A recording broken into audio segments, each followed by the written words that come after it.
You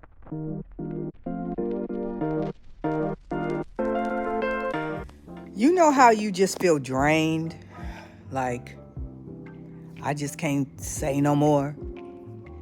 I feel like that when it comes to mental health in the Black community because I've been out here since 2019 trying to speak authentically, bring awareness to many tragedies and realities that we all are facing. None of us are immune from it. And don't nobody seem to listen, just a few.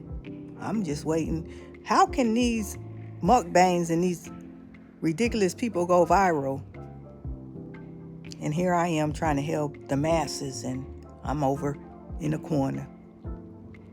Anyway, I came across this young lady that said that she was almost abducted by a Lyft driver the other day. And lo and behold, I found out it was a dark rabbit hole. Obviously, this young Black girl in Connecticut out here scamming people. Something wrong with her. She is very not with it. Exterior, she seems okay, very articulate.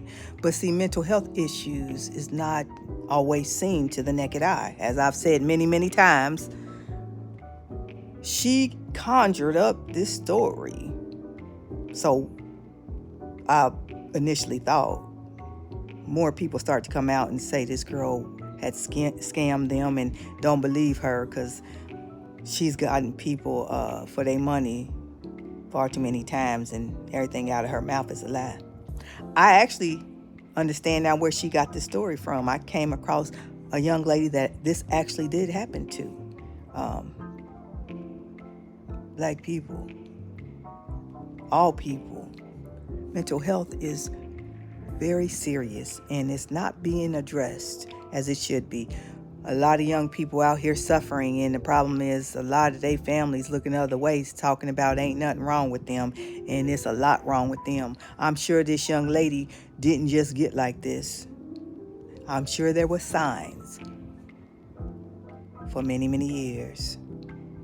Now so many people falling victim because her mental health has went unchecked. Here's the real story, followed up by Drea, who out here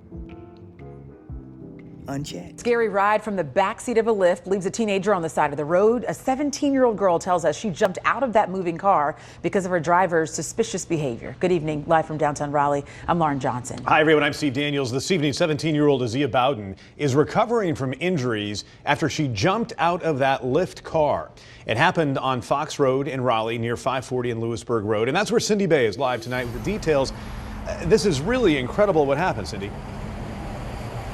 Yes, Steve and Lauren, and we just learned from Raleigh police that there were no charges in this incident, but that's not enough for Isaiah Bowden. Earlier, she told me how she'd hoped there'd be more consequences after this terrifying experience. Oh, how many boys flirted with you? He said that right away. It wasn't long until Isaiah Bowden felt uncomfortable in a Lyft ride home. After 2 minutes of her driver's behavior, "Oh, you just look good. I would date you if you weren't so young." Bowden says the driver then sprayed something that she says made her dizzy and warm. When I got in his car, it did smell like cigarettes. So when he sprayed one time, it was already like, oh, it no longer smelled like that. But for you to keep spraying it, then roll your windows up, like, I know it's not about me being nervous or anything. The terrifying experience ultimately causing her to jump out of the moving car. I was very scared, but then again, I was more so like, I'd rather get out this car than, fall asleep in the car with this man, and I don't really know. Bowden fell in the area of 7300 Fox Road, a few miles away from her house. I just looked down at the ground, I looked behind me, and I just jumped out. And he didn't stop when he noticed the door was open or he heard me crying or anything. The scars on Bowden's face and body reminding her of the close call, and Lyft removing the driver. I don't think that's stopping him from anything else. It doesn't really bring peace to me at all. As us young girls or even women, we have to be very aware and safe of our surroundings. Cancel your ride and wait for somebody, because honestly, I would have waited for my friend if anything else. But I don't see myself ever riding in another Uber or Lyft. I'm okay with that. Now, that really did happen to that 17-year-old young lady. May she heal, and may justice be prevailed. Here is the young lady that took her story and tried to con people. Again, you have a responsibility if somebody in your family is acting differently. Hey guys, so I'm making this video to spread awareness. I'm just gonna cut to the chase. Yesterday, I almost died jumping out of a moving lift because the Lyft driver was trying to kidnap me. So I work at the Clinton Outlets in Connecticut. If you live in Connecticut, you know the Clinton Outlets is exit 63. I live in New Haven, Connecticut, which is about 30-minute ride. When I got a female driver, I was so happy, y'all, so happy. And the crazy thing about it is Lyft had gave me a female driver, and then Lyft switched it and gave me another female driver because she was closer. Yesterday, Lyft gave me a notification saying, okay, your ride is outside. So, I got my things ready, got my bag. I went outside. The license plate, the car, the driver, everything matched the picture on Lyft. Everything was correct. Okay, the driver, she had like this accent. I can tell she was foreign. Before we got off exit 63, she was on the phone with some man. And she was like explaining to them what I was wearing. I didn't think too much of it because first she was speaking another language. I don't know what she was speaking on the phone with this man. The language she was speaking, it sounded like she was from the Middle East. But she said something in English when she was on the phone with the man, which is weird because she was speaking another language. And then all of a sudden she started to say, dark skin, red sweater.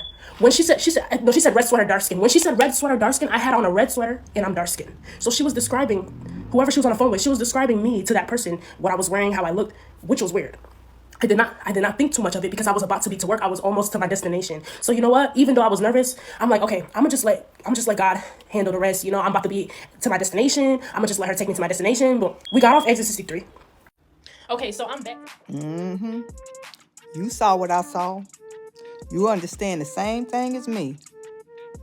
And you ain't following me. I'm out here spreading awareness, trying to keep us safe, trying to get us to a reality that we can move productive where we need to be. Hit that subscribe button and support the cause. You see, she did a hell of a job with those marks, or she beat herself up good. The man ain't nothing to play with it. Let's use it for good. I'm your girl, Boost Boswell. Hit that subscribe and help me out. You said I can't trust